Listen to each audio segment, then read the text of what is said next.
I'm going to take you on a journey, and it's a journey into my family story, into my story, and it's going to touch your stories and your lives, I hope.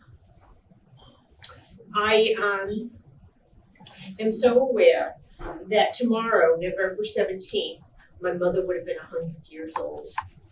She was born on November 17th, 1922, in a small town called Vilna, which is in Lithuania. I'll tell you more about that as we get going. But that is located right on the Russian border. And the Russian border, for those of you who've studied history, kind of shifts all the time. So sometimes it's in Russia, and sometimes it's in Poland. So part of what I'll do this morning with you, some of my material I'm going to read to you, just because it works better for me. I'm going to drink water too. Yeah. Go right ahead. Some of it I'm going to talk to you, but the biggest job that has to happen here today is that I'm hoping that and invite you all to ask me questions, because that's where the greatest learning will take place. So I'm going to ask you a couple of questions. Tell me, or raise your hand, how many of you are the firstborn in your family? Put them high. Okay. How many of you have other siblings? You have siblings, you're not only children? Okay. How many of you, this is 11th and 12th grade, correct? Yeah. So how many of you are 16 or 17? Yeah. Okay, perfect. You're the exact age that my mother was when the war started and life changed for her indefinitely and forever. So I want you to get a sense of that, because I look out at all of you and you are either my mother at 17 or my dad at 22. So let me begin this morning by asking you to think about 3 questions. These are rhetorical questions. I do not expect you to be able to answer these today, but I'm hoping that your teacher and your school will wrap their arms around this. And the first one is, how could the Holocaust happen in such a civilized society such as Germany? We're not talking 300 years ago. We're talking 1933. Hitler comes to power, and the world didn't take him seriously. The world thought he was going to be here one day and gone tomorrow. And the destruction that happened to Eastern Europe is something that you're going to learn about, that I have lived, and that I've heard stories about my whole life. How did it happen? We didn't have the internet then, but the world was connected through newspapers, through media. There were lots of communications around the world. The second question I ask you is, where does hate come from? Where does it come from? How do we learn that? How do we hold that? And how does it manifest itself in the world? And then the final question I ask was, where and when, what is the root cause of the hate? What's the root cause?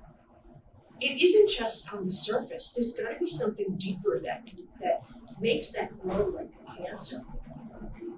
My mother at 17, my mother's the firstborn in her family. And one story she told me was, Vilna was like Boston. You know, it was a pretty affluent town and a place where people got educated. And one day she could go to school, and the next day she couldn't. And one day my grandfather could open his tailor shop, and then he couldn't.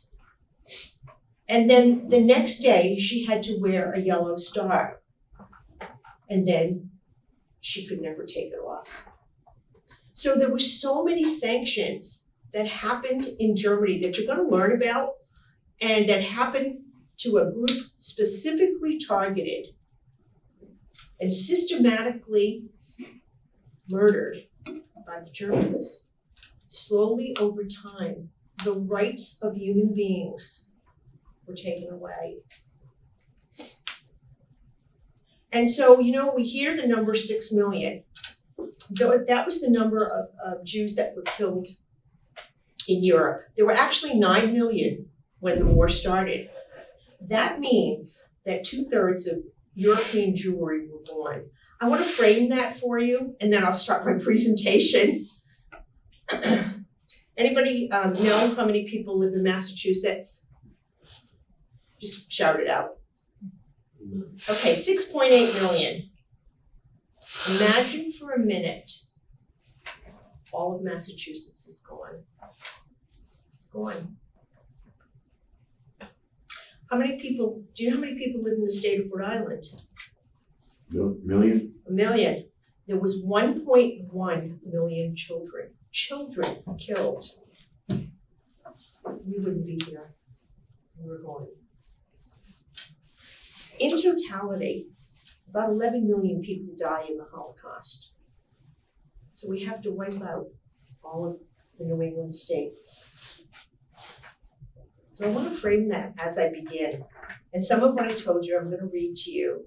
And let me first introduce myself and thank your teacher and Mr. Kalenda? Kalenda. Thank you, Mr. Kalenda. And the person who invited me was head of the veterans group, Adele. She's not here, but she's the one who invited me to speak with you today. So here's what we're going to talk about this morning. We're going to talk about how my parents survived the Holocaust. We're going to look at how they immigrated to this country in 1949. And then we're going to look at what was our life like here in Rhode Island. So this morning, I'll share some of my parents' experience with you. But here's my hope, that I'm able to capture the very essence of their being. So let me start by introducing myself to you. My name is Fruma, and that was my birth name, and I'm named after my grandmother. And in Yiddish, which is the language that my parents spoke, one of 5 that they spoke, that means holy. I never wanted to be a Fruma. I never wanted to be different than the kids in my school. I never wanted to be anything but an American girl.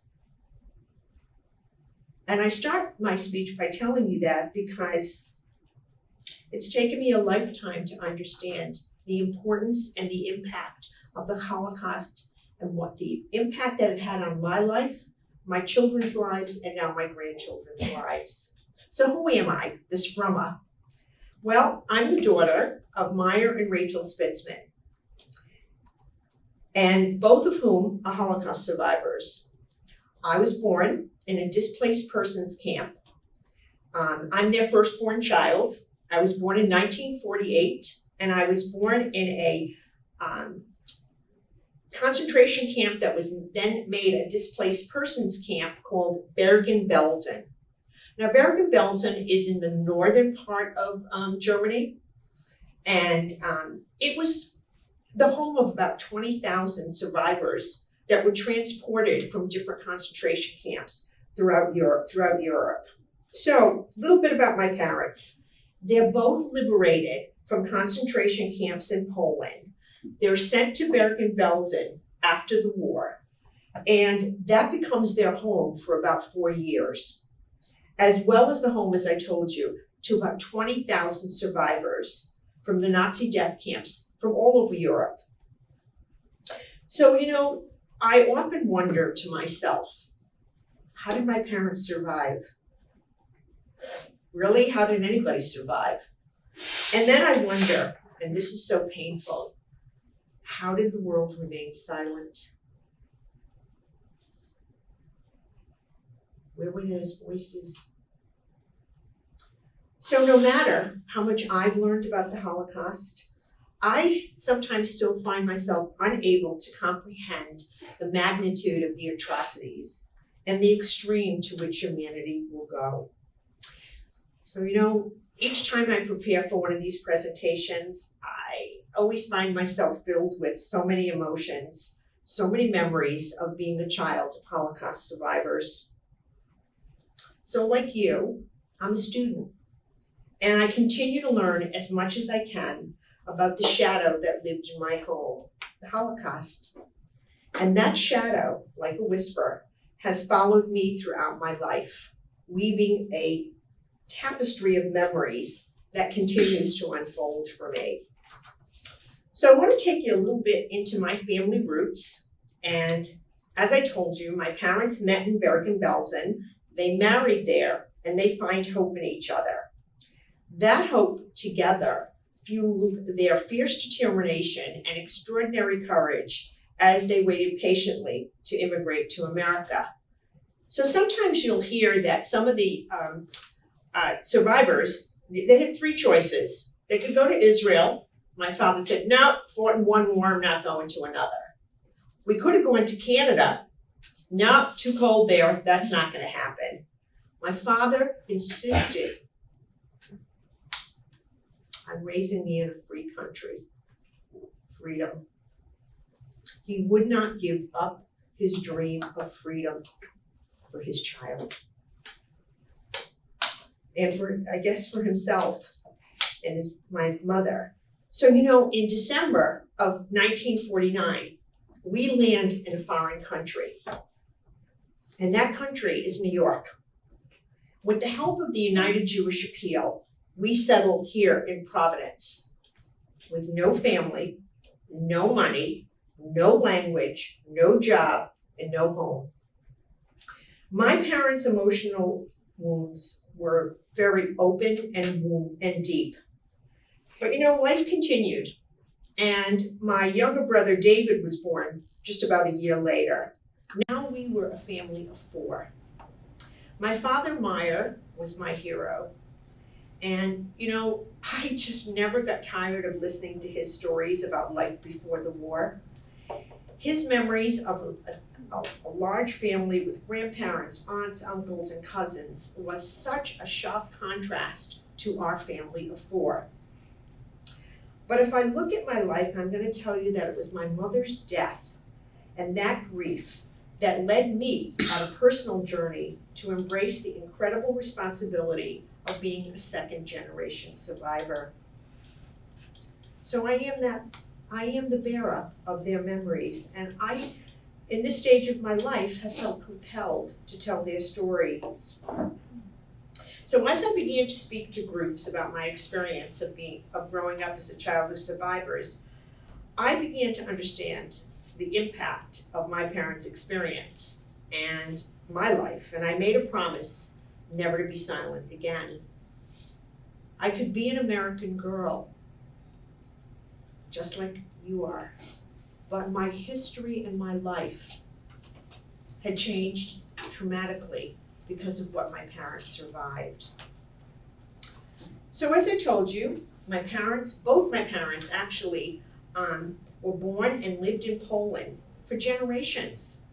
Now, that part of my lineage is gone forever. The home they knew no longer exists, and that life was destroyed. Now, I'm going to tell you that my parents were committed to making a new home and a new life, but they were never, never free from memories, from nightmares, from PTSD, and from emotional wounds. So, how did they survive? First came their physical survival. They had to get healthy. Second came the difficult journey of finding family and loved ones, desperately finding families. It didn't happen. But rebuilding the damaged trust took a lifetime, and searching for closure, that was virtually impossible. So I want to take you, when I say closure, especially for my mother, so I'm going to take you a little bit into her story and share part of that with you. My mother, her name was Rachel Turgel. She's the sole survivor of her family of 5. Now, I want you to know that 75% of all the survivors were sole survivors of their family. My mother was the oldest of 3 children. I told you she grew up in Vilna. And Vilna was the 5th largest city in Poland and home to about 60,000 Jews. My mother was 17, your age, when her life would change forever. She and her mother hid in a bunker or a sewer for several months before they were caught and sent to labor camps.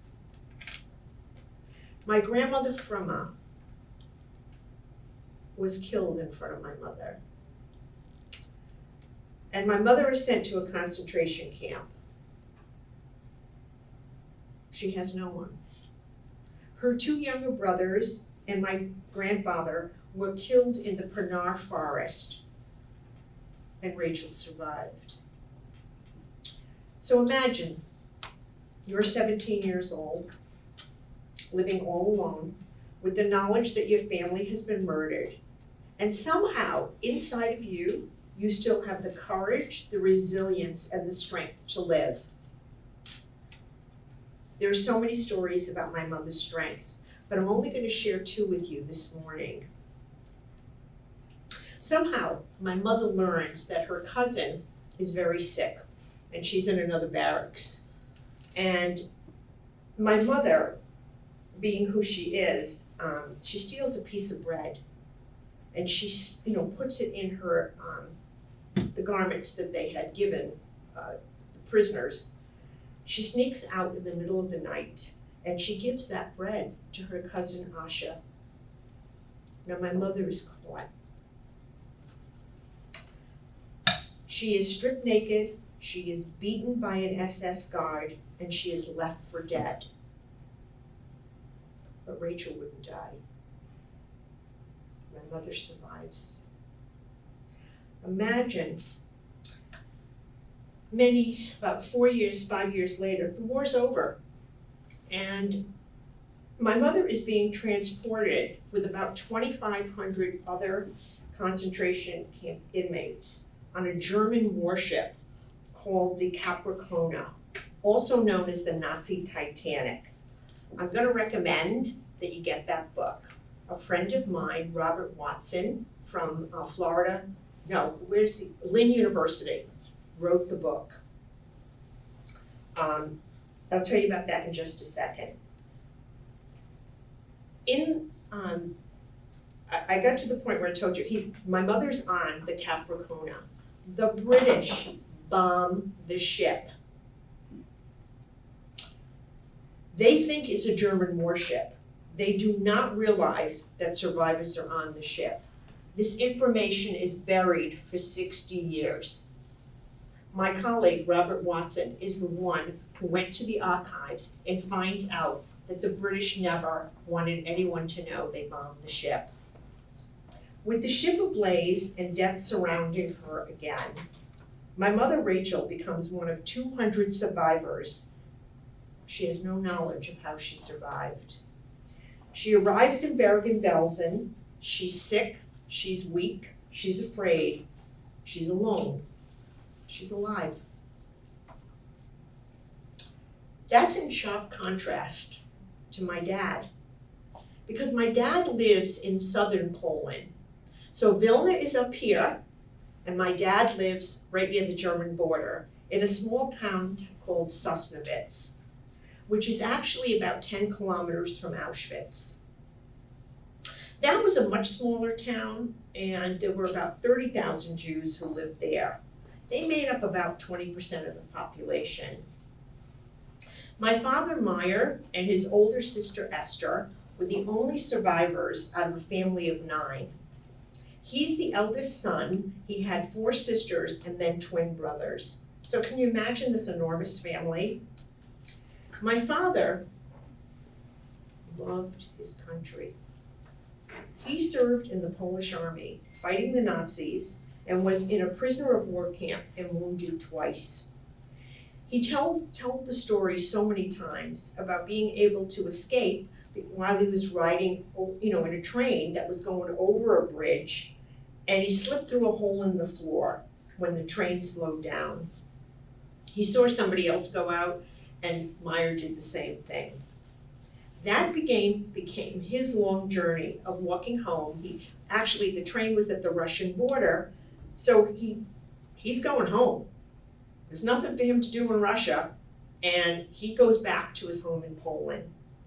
When he goes back, he learns that my grandmother, his mother, dies in Auschwitz, along with 1.1 million other Jews, and probably most of his family. But he also learns this. that his younger sister was being hidden by a Polish family in a town right near where he lived. Her name was Rivka. But Rivka didn't survive because it was right in 1944. It's the end of the war. The family felt that, okay, they can, she had been hidden in the attic. They can let her out to go get bread. And they gave her a couple of coins, and she buys the bread, and she's caught and killed by the Nazis. But the Nazis didn't stop there. They hung the Polish family in the middle of the square. The war is almost over. And there was still murder and killing going on. My dad was eventually captured, and he was sent to a slave labor camp. And, at the end of the war, as I told you, he was also transported to Bergen-Belsen, and that's where he finds his older sister, Esther. But my dad is one of these guys who, just because he's in Bergen-Belsen, he wants to know what happened to his home. Because his father, his grandfather, and himself, they built that house. And he wanted to know, could he go home? He didn't know where to go. So he does find the house, and he knocks on the door, and it's occupied by a Polish family, which was pretty common then. And this Polish family said to him, and I quote, my father said this over and over, "This is not the Poland that was. This is not your home anymore." Where's he gonna go? He had nothing left. And he was actually able, from a neighbor, to secure a picture of his another sister called Manya, who was wearing a yellow star. And that star, that picture is actually in the Washington Holocaust Museum. So my brother and I submitted that, and it's also sitting, if you get a chance, in the Rhode Island Holocaust Museum. So that's the only piece we had of that family and that generation. So my dad has nowhere to go. And he decides, well, he'll go back to Bergen-Belsen. At least there, he had a place to heal and a place to think about another life. So he ends up working in the kitchen, and that's where he meets my mother. They get married in 1949. One of the things about my father, he was an amazing storyteller. And he told so many stories to anybody who would listen. But here was the caveat. There was always a lesson in each story that was captivating. And those stories became part of my life story as well. But it was very difficult for me because my parents did talk about their experiences. As a child, I absolutely could not comprehend the enormity of their suffering. But here's what I knew. My home was not like the homes of my friends. My brother and I understood Yiddish, and we would often overhear my parents talking with other Holocaust survivors about the experience. As kids, we listened without fully understanding the extent of what they had been through, but it was very clear that something terrible had happened to them. As time passed, my parents created a new life while still mourning that past.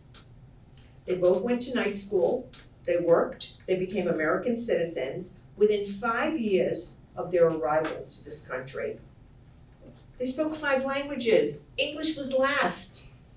And I'm gonna tell you, for those of you who know immigrants, speaking English is easy. Reading and writing and interpreting is very difficult and almost impossible. So I would say that I'm in awe that within 5 years, my dad picked up his profession of being a fine furniture maker. And he continued to make exquisite furniture until he was 89 years old. He died in 2006. At 82, my mother is alone again. And boy, I'll tell you, she reluctantly moved into assisted living. She wasn't gonna leave her house.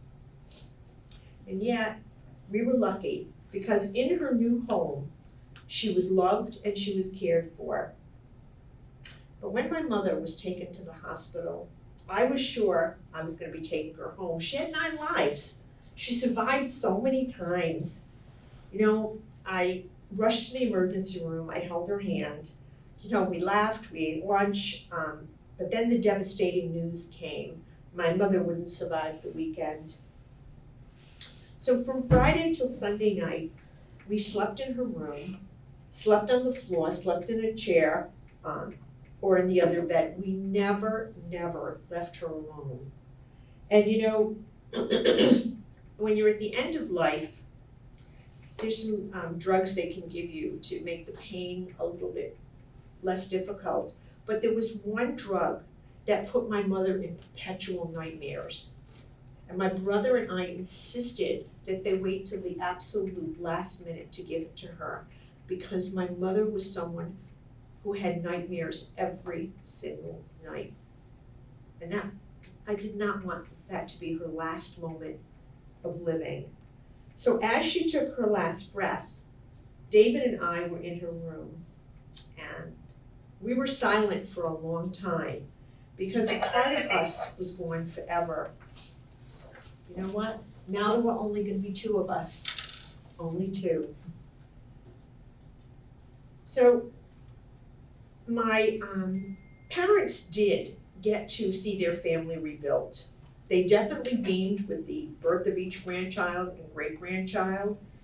They forged an incredible bond with my children, the 3rd generation, and they sat close, my kids sat close to their grandparents, listening to their stories and loving them unconditionally. We celebrated holidays, we had traditional foods, and a little bit of happiness had returned to our family home. Yet, the shadow of the Holocaust was always there. And I'm gonna tell you that even at this age, it's still a very difficult responsibility for me to bear. I started by telling you I only wanted to be an American girl. And so when my kids in the neighborhood would call us the refugees or the immigrants or the greenhorns, I shuddered. How could I be so different than them? And I was. So even as I got married, I had children of my own, there were so many unresolved issues and memories that I had. So I began my own journey. And that journey was trying to understand how this Holocaust had such an impact on my life. So I began meeting and speaking to 2nd generation Holocaust survivors, and I realized something. We had a common bond. There were unspoken connections. That helped me to begin to validate some of my unresolved feelings. So here's what I know about myself at this stage of life. I'm always going to be the daughter of Holocaust survivors. And I am so grateful to have been able to bear witness to their lives, to their strength and their courage. I also then began doing this, speaking to groups of all ages, to adults, but my best has been to this middle school and high school populations, because it's you that has helped me embrace my parents' legacy. You know what? That legacy gives me hope. So where do we go from here? You know what? I tell you that most of my life, it was hard to find that voice inside of me that helped me express my feelings. I looked fine on the outside, very accomplished, very confident, pretty poised. And I found that writing was a way for me to capture what my inner spirit and my soul was yearning to talk about, and my deep connection to my mother. So I'd like to read you something that I wrote. Actually, I'm part of a writer's group, And I share this with you because when I write in the morning, I usually do it just as the sun is rising. I never edit it, and I just let my pen go. And that was such a moment of trust that the inside of me could be expressed through writing. So I'll share this with you if that's all right with you. Okay. There are these precious moments as I awaken to know my soul yearns to write, to be seen, to be understood, to have a voice, to be comforted by my own truth, without the censorship of my mind. Sorry about this. It is clarity that is rare, for I have built a life with so many walls, each wall serving a purpose that has captivated me into living in a world that was unsafe. I spent most of my life desperately wanting to fit in and disconnected from my soul's yearning. And with my eyes slowly looking at this page, the writing begins. This morning, I am awakened by the sound of the phone, a wake-up call. I wonder how this hidden side of me will ever have the courage to live in the real world. When did I go underground and why? Oh, my little child, you know, you've always known. I had to keep you safe, safe from the world, that you and your family could be murdered just for being you. Your wounds before your birth in your mother's womb. Your wound is before your birth in your mother's womb. You could hear her crying out for her family, crying out for her mother, crying for her life as it was before the Holocaust. She carried you with deep conflicted emotions. How did she survive? Why did God let her live? To bear the burden of being the sole survivor of her family. That memory burns deep inside of her, and even as she's about to bring new life into the world, she's afraid, for she longs for her mother's touch. Afraid that she cannot keep you safe, afraid from the torture she experienced, safe from the hatred she endured, and safe from the smell of death. Death that meets her every night in her dreams. Even in the warm arms of my father, she cannot push her nightmares away.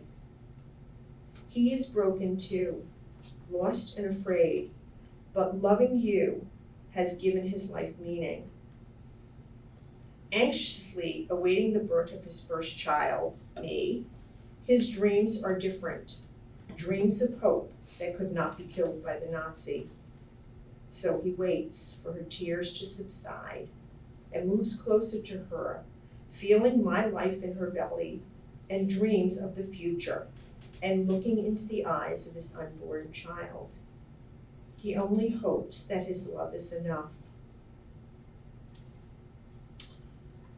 So there were so many lessons that I've learned from both my parents that I didn't understand till I became a mother myself. And I continue to appreciate how much wisdom my parents, who barely spoke English, had. Their collective memory is the bridge that connects the past to the future and the present. And as I found the courage to learn about their nightmares, I began this journey, as I told you earlier, to understand the impact of the Holocaust on my life. So I'm just going to tell you a couple of ways that I did that, and then we'll have plenty of time for questions. Okay.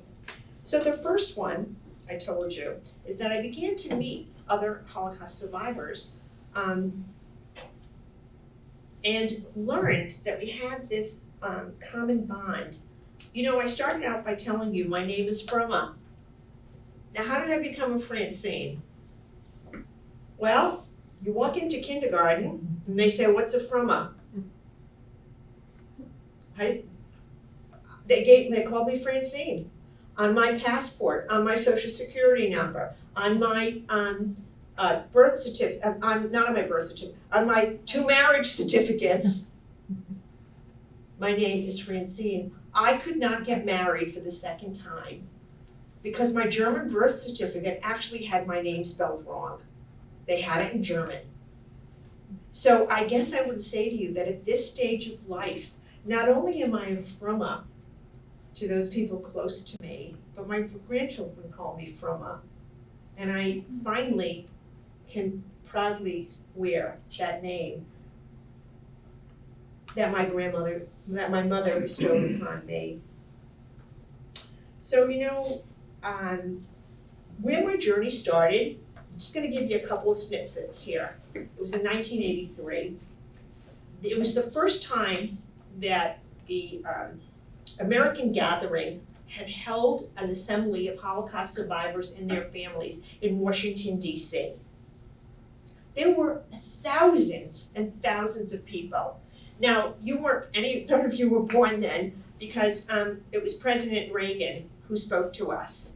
And we had, if you haven't read the books by Elie Wiesel, he's a friend of my dad's. I've met him personally. I brought him to Salve Regina when I worked there. The man is an incredible author, which I hope you'll get to know. And here was my story about Washington, D.C. We are about to go into this gigantic conference center. There is so much security. We have to go through metal detectors. They frisk you. Well, we're bused, from the hotel. I lose my parents and my brother. I can't find them. I'm never gonna find them. So I'm sitting by myself in this gigantic place thinking, there's so many words of wisdom coming from the President of the United States, these noted authors and speakers, and I'm sitting there alone thinking how frightened I felt that I will never be able to find my parents in these crowd of thousands and thousands of people. I did find them. And I imagined for just a quick moment what it might have been like for them. The security, the fear, the trembling of alone. So my journey continued. And fast forward, it's 1998. And I decide to go on a program called the March of the Living. And brave me, I take my 17-year-old daughter with me. She's my youngest child. Along with 65 other kids from New England, and I'm both a teacher and a chaperone there.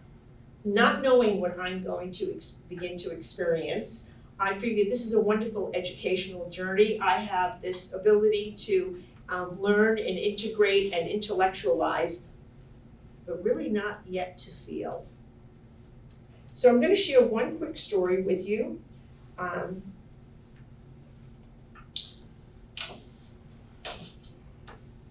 That teaches you about prejudice, not because we were Jews, but because we were Americans.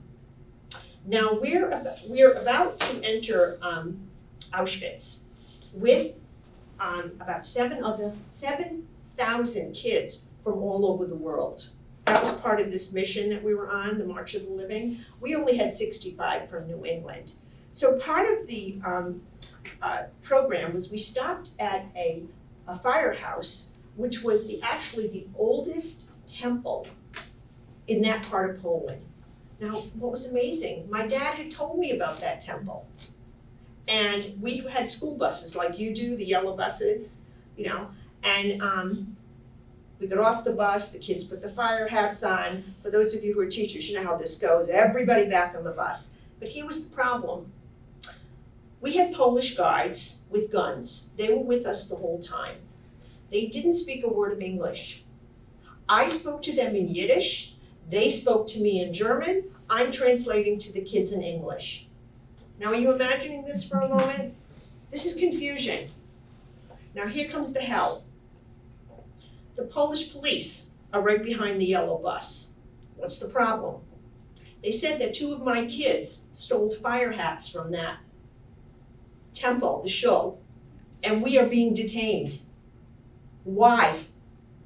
We have to get to Auschwitz. It's 10 kilometers from where we are. We're carrying the American flag, and we're first in line.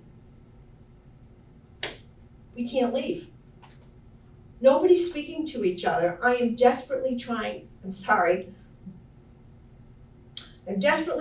to help people understand we've got to go. It's now about 45 minutes later, and they finally said, "We found the hats. But you Americans go home." What? Now those guys, you're some big guys in this room. I have boys that are lining up to fight. This is not gonna happen on my watch, because we're going to jail. Everybody calm down, and I'm gonna say by some miracle, the Israeli Prime Minister, his limo, you know how they have these motorcades, his limo pulls in front of my bus.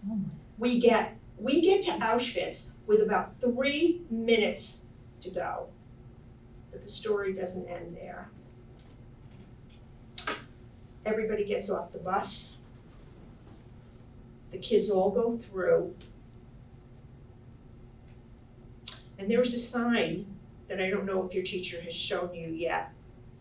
"Work makes you free," in German. My parents talked about that sign. I couldn't walk through those gates. If I had walked through those gates, every story that I had heard as a child would be true. I have 64 kids who've gone through that gate, except my daughter. She whispers in my ear, take my hand. And I guess as I walked through that gate,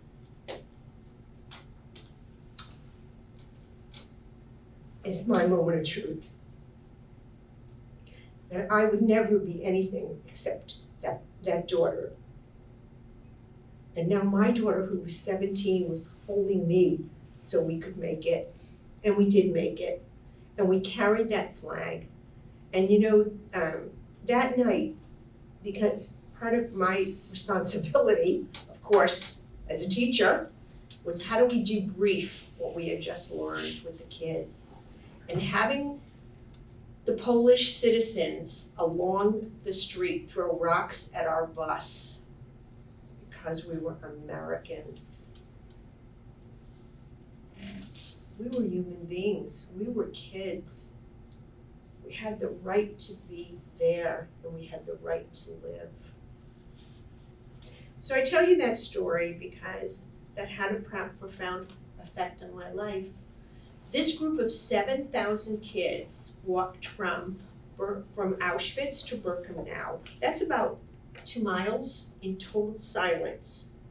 And we heard the names of everybody who had died there over the loudspeaker. We probably spent the last couple of hours there. My daughter and I and the kids, we put grave markers for every one of our family members who we knew. So that was a pretty intense and harrowing experience for me and for the group. And from there, I want to tell you just briefly, we went to Israel after that. So it wasn't that we just stayed in Poland and learned about what happened. We also learned about what came out of the Holocaust and rebirth. So I wanted to just move along because I'm worried about time. So here's what I came home with. Education changes lives. It changed my life, it will change your life, and I began to get a voice. I began never to be silent again. I chose a career. I worked in higher education. I worked primarily with I worked with adults. coming back to school, who got an undergraduate and graduate degree. But I kept pushing that envelope in higher ed, which is pretty conservative, no matter what faculty did or didn't want to do, and there were many, many objections. So my mission was to absolutely make sure that every student that came through not only went to college, but graduated. So I want to just wrap this section up by telling you that there were about 200 Holocaust survivors that immigrated here to Rhode Island, and I'm hoping that one thing you'll do is to take this group down to the Holocaust Memorial that's in downtown Providence. It's right next to the World War I veterans. You've been to Waterfire? Yeah. Okay, downtown Providence, okay. I used to work, my first job was at the Old Stone Bank. You won't know it, but you guys will, okay? So it's right in a beautiful part of downtown Providence. World War I, World War II, the Holocaust Memorial. My parents' names are etched there, Meyer and Rachel Spitzman, as well as Bergen, where I was born, in Bergen-Belsen. So I want to wrap up by saying to you that the world stood silent for about 30 years after World War II. It's been about 7 decades. You keep hearing this thing, never again, never forget. And it's part of the Holocaust remembrance movement. But in 1945, when the war ended, no one was interested in hearing the survivors' stories about their suffering. And people said to them, hey, that happened 30 years ago. Get on with your life. But here's when the world began to listen. In 1970, the movies started coming out. There were books, there were articles, there were survivor testimonies, and there was all this information. Schindler's List. There was so much insight that the media gave us into man's hatred, to prejudice, to discrimination. But here's what they told us about the power of one man. One man changed the course of millions and millions and millions of people's lives. So I keep asking myself, why does man inhumanity still continue through acts of discrimination, through segregation, and through violence towards certain communities? Can you tell me how we make sense of what's happening in the Ukraine? How do we look at Cambodia, Rwanda, Darfur, and you know what? And here in America. How do we wrap our heads around that? So I'm going to leave you with a quote from a colleague and a friend, Elie Wiesel. And it's one that always stays with me as why I have a voice. You have a voice. You make a difference every day. Your education will change your life and the lives of everyone around you. Elie Wiesel. The opposite of love is not hate, it's indifference. The opposite of indifference is not ugliness, it's indifference.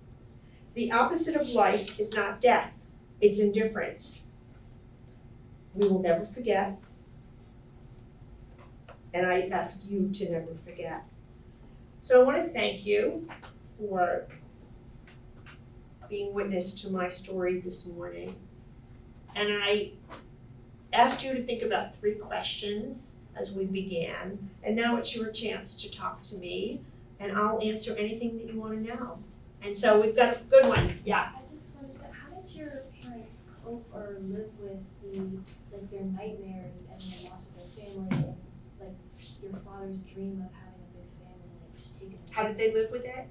Well, during the day, both my parents worked, and they survived because they had 2 kids. But my mother had nightmares every single night. And probably from the time I was 3, I would sit at her bedroom door because I couldn't figure out if I was crying or she was crying. So much of them didn't psychologically survive. They became American citizens, and they were so proud to be in this country. And they were so proud to look at that flag and know they were free. So how did they live with it? They didn't. Okay, who else? Yep. Was your family provided any assistance after living in Providence, or were you purely left alone? Well, here's the interesting part, guys. My parents, did everybody hear the question? Yeah, so here's how it goes.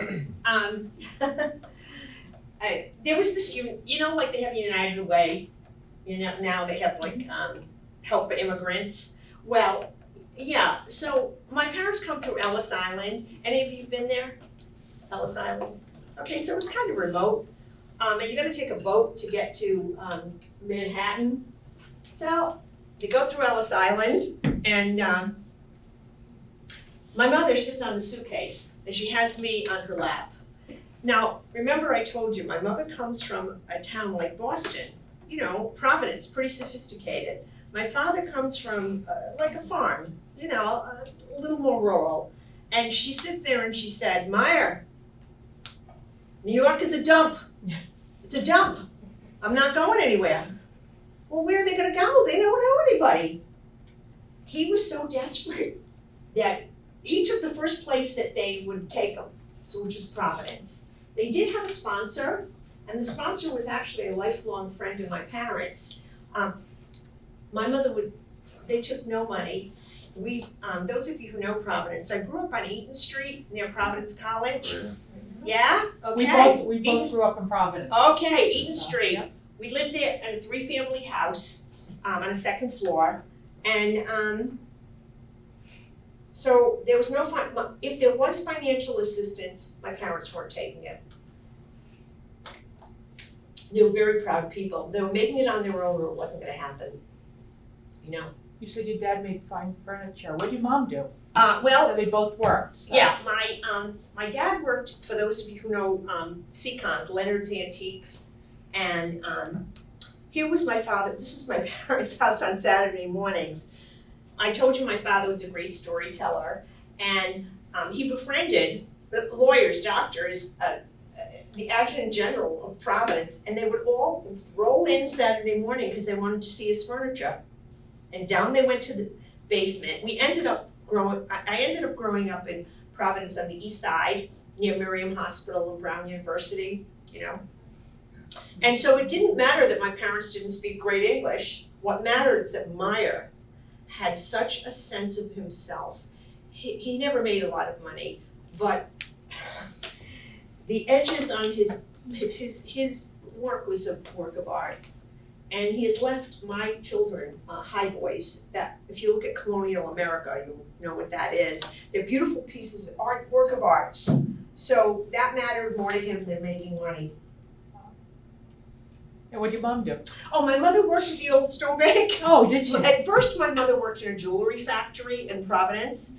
And I worked there too when I was 16 because my boyfriend worked there, so I figured that was good. Except here's what I learned. No. I was never gonna punch in and punch out. That wasn't for me. They had you do piecework. And here's how it went.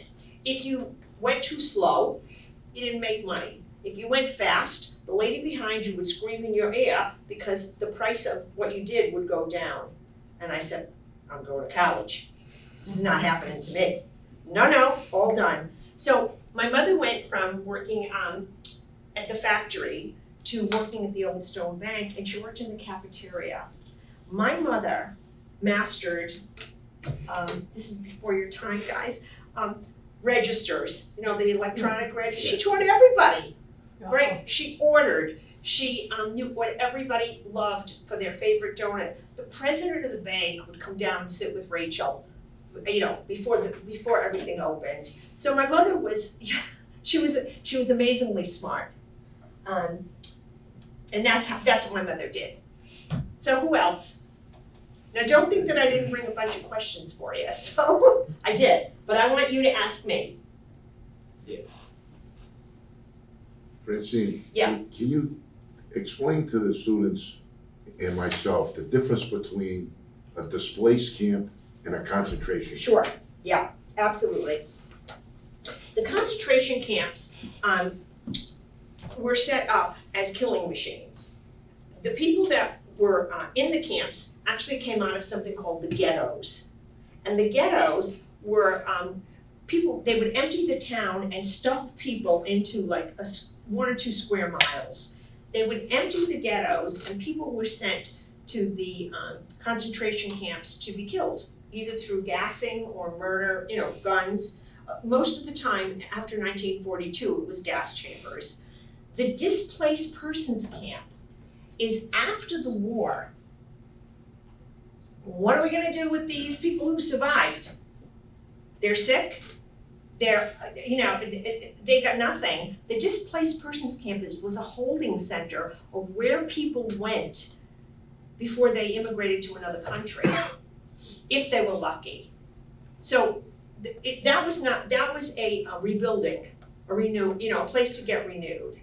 Now, let me just tell you, if you haven't watched the Ken Burns documentary, the immigration in America, the door was shut, guys. We couldn't get here for 4 years. It wasn't like America was opening their door and saying, welcome to America. So I wanna say to you that that's a good educational model to look at as how we restricted immigration to this country for years. And what was the Statue of Liberty about? Give me your tired, give me your poor, give me your hungry. All of us, if you look back and peel back your own history, came from somewhere. None of us, well, I don't know, did any of you come in the Mayflower? Not me. Okay, so what else? Yeah. I know you mentioned the ship that got bombed by the British. How many Jewish people were on that boat? The Camp Racona, Yeah. 2,500 people were on there. 200 walked off that ship. My mother was one of them. 200. Now, Robert Watson, my colleague who wrote the book, I didn't know what the book was about. I go to this book signing, and I say, oh, Robert, you wrote the book, Nazi Titanic. He said, yeah, it's about this ship. You never heard of it. I said, what's the ship? And he said, the Camp Racona. It's my mother's ship. I'd never, you see again, why am I telling you this? I didn't know if these stories were real. Were they real? That night, when he got up, he dedicated his first opening of the book to my mother. So that was amazing to me, that my mother's story would forever be imprinted in this book. So what else? Does that answer it? Yeah. Yeah. I think the scary part of that question for me, why didn't the British say they bombed the ship? Yeah. Well, come on, They don't want it's the end of the war. But, they didn't want the repercussions of that. Where is the ship coming from? Where is the ship? The ship was coming from Poland. Mhm. So I don't have a map. I didn't bring a map.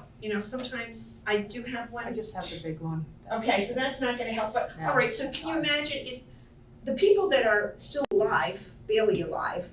Let's say they're in Poland, so they're putting them on the ship. So the ship is going south, and then it's going north up the Rhine River.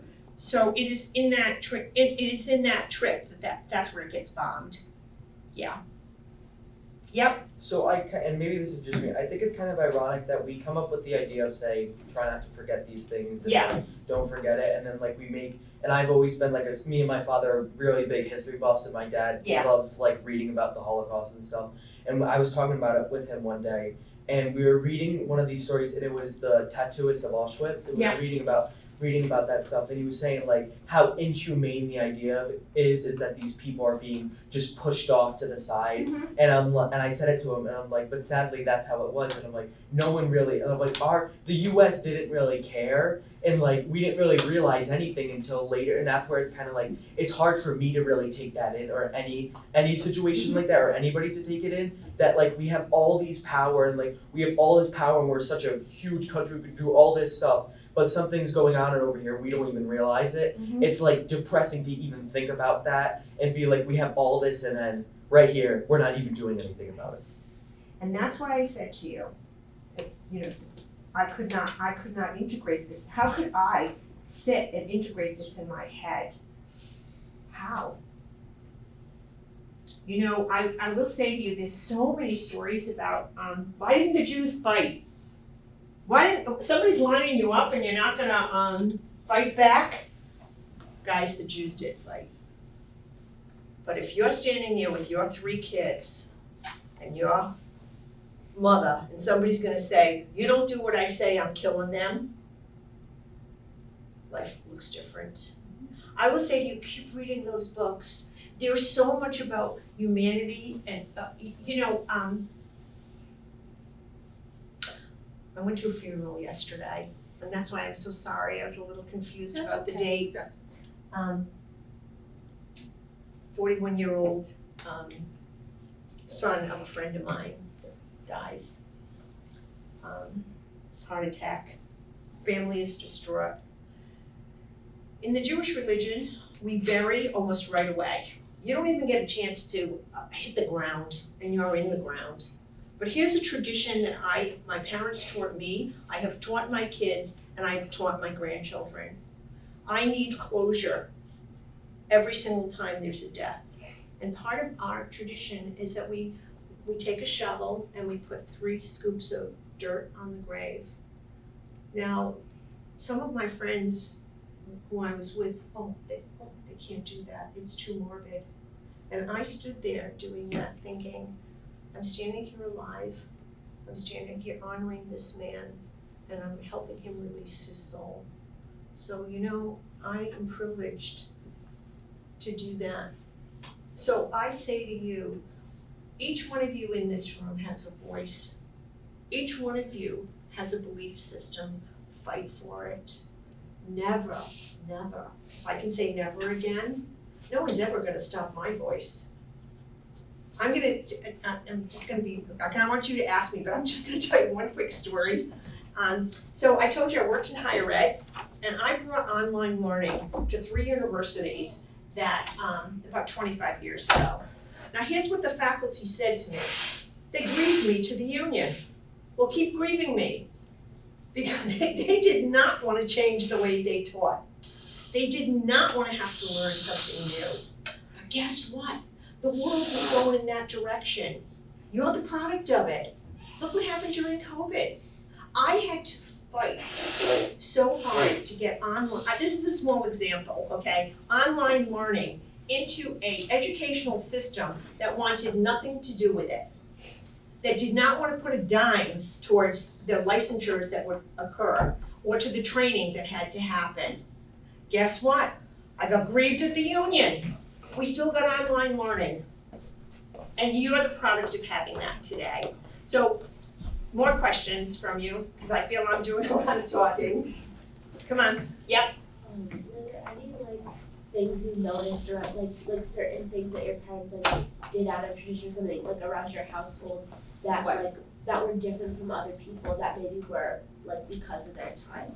Yeah, so the question is, did I notice anything different in my house? Yeah, I know say people who are in the military they make their beds really neat Yeah, so well, you know what's interesting, so the question is did I notice any, there were a lot of compensation skills. Some of the survivors, had OCD, had to make the bed, had to make, here's what was in my house, was post-traumatic stress.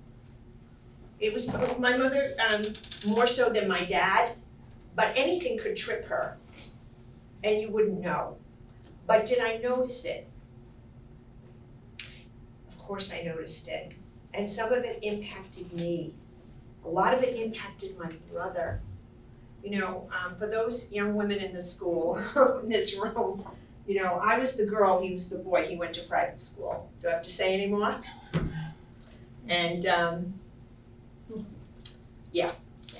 his experience is different than mine, and lots of times we do this together. It didn't work out today, but Was it your brother or your son that's picking up the, I'll tell that in a second. My brother, David, it probably took him a lot longer than me to embrace the Holocaust as his legacy, but he did. So he and I, actually we're going to Moses Brown, in a couple of weeks. So now we're doing this together. But most of you said you had siblings.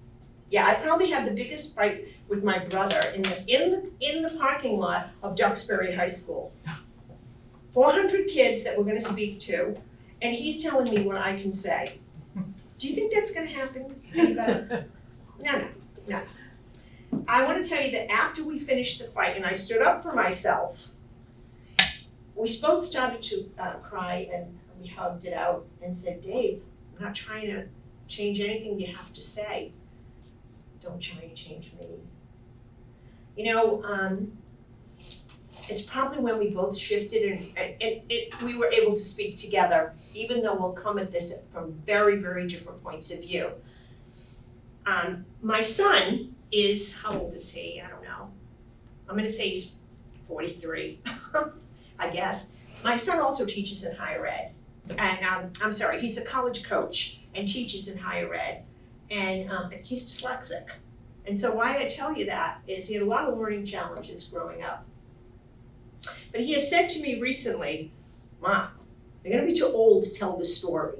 So I better hear what you have to say because I'm gonna take it over. And I said, wow, Andrew, that would be terrific.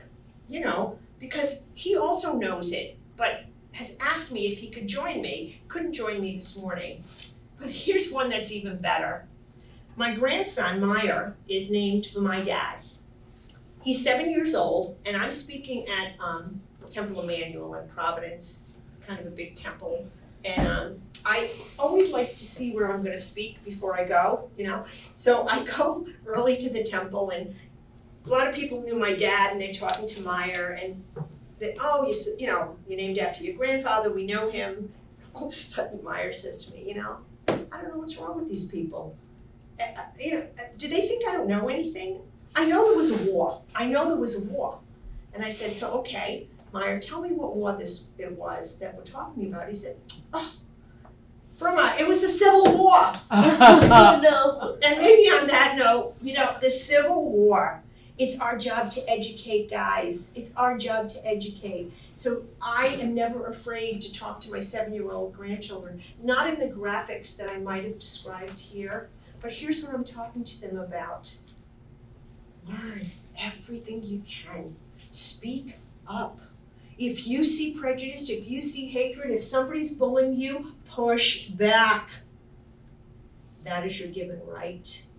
Do it with kindness, doing it with confidence, and knowing you matter. Yeah. You said that you and your brother had different points of view. Yeah. What was his point of view? Okay, his point of view. My brother likes, if he were here, he would give you the beginning history of how the Holocaust began. He's very factual and a lot less personal in how it impacted him than me. That's the best way I could describe it. He would have gone through a year by year of what things happened. Okay. And so I'm learning from him, he's learning from me. It's a nice mesh together. Very Nice long way of way to doing get it. there. But it's a Long good way to road. do it. Yeah. I have a question. Sure. So we're hearing a lot about unfortunately, the growth of anti-Semitism now. Yeah. And, I think this is even more important for you to come out, not just to tell your story, but also to deal with what's happening now. Mhm. And I can't even just say in the world, unfortunately, but even in our own state. West Warwick yesterday, thank Exactly, you very much. that's what I was unfortunately going, to tie in. What would you advise, these kids when they hear stories like that, when they, it's like, what's happening nowadays? Why are we seeing this rise, of, all of a sudden, I mean, I know it's been around, but. Why is it so vocal? I'm gonna throw that question right out to you guys. Someone comes at you and says, Now, let me take a look around this place, and you know, we only have a few You're minutes probably left. gonna do that more. Right? I've already done it to some of the. You have? Okay. Probably, but go for it. All right, this is good, okay, all right, everybody stand up, stand up, stand up. Okay, everybody with brown eyes, you sit down. You're done. Okay, you can't go home, you're done. Everybody with green eyes, down. Okay, you're not going home either. These are the people that are left. They carry your message. They were selected by one thing, their eye color. Not about who they are inside, not about what they believe in, not about what they can contribute to the world. You have a message, you have a message, you have a message. That's pretty painful to look at, is it not? The rise of anti-Semitism. You need to decide how you speak to it. But being silent never changes anything. Thank you for that. So I'm gonna kind of wrap up and leaving you with 3 questions that I started with. We're a civilized society. Can this happen in America? It happened in Germany. Why? Where does hate come from? Where? And where's the root cause of that? Where is it? So, you know, I want to thank you so much, both of you, for inviting me here today. It is so nice to be in a small class like this, to see your faces, to know that you're ready to parachute, you're seniors or juniors? Yeah, so you're on the way, guys, to almost next year, to the next chapter of your lives. Make a difference. Each one of you make a difference. Chrissy, tell me how you connected with Adele. You know what? This is so weird. Adele, the woman who called me, I got a call from the Rhode Island. She hooked up with, I think, the Rhode Island Holocaust Center, because they have a speakers bureau. And I actually went out to Fall River to speak to blind veterans. Can you imagine? That's what Adele does. Yeah, I was so honored, because they were a group who served this country and had been disabled because of their service, you know, in the war, and still were wanting to know more about history. So that's how I connected. Yeah. Yeah, that was awesome. So that was where it was. Yeah. And I have from Sandra Bornstein. Sandra Bornstein. So they Holocaust Center. contacted me, and I've met with them Yeah. a couple times through some of the things that they've had going on. Yeah, they have teacher conferences, and they have educational programs. And if you do get to visit it, the first picture that's in there is of my aunt, and her name was Manya. And you'll see her yellow star. So I want to thank you. This has been an amazing morning. I learned where to park. I learned how to pronounce your name, so thank you for that. And I invite you into your next journey as you go through learning about the Holocaust and genocide and what happens in the world when people don't pay attention. As you said, it's happening over there. It can happen here in a heartbeat. Thank you Thanks. very, very Yeah, much. thank you. We appreciate you getting up early this morning and taking this ride out here in the rain. That was good. It was great to have you, so Thank you. We have, you're here till 9:15, so if Yes. you want to come up and ask me questions, I'm good. Well, we also have for you for coming out. Oh my God, thank you. Appreciate it so much. A little something. Wow. Oh, this is great. Oh, this is great. Okay, so why this is so great for me? I lived in Florida for the last 8 years, Yeah. right? We moved back. Oh, this is great. We moved back 3 years ago, just before COVID. But my husband and I have 12 grandchildren, and when the last one was born, I wanted to be close. I need these t-shirts so bad. Thank you. This Thank means a you lot to so me. Wow. much. Wow. So yeah, you can, Thank you. oh, Wow, your that's visit great. to Pontiac High School. Yeah, so good luck with the rest of your day, right? You started really early here. Yeah, yeah, thanks again, everybody. Thank you. Thank Good. you. Francine, we're probably gonna ask you to come back at some point and Okay. address a larger audience. All right, do I bring my brother? I Go ahead, think so, yeah. We wanna see the sibling, Yeah, you know what? Rivalry.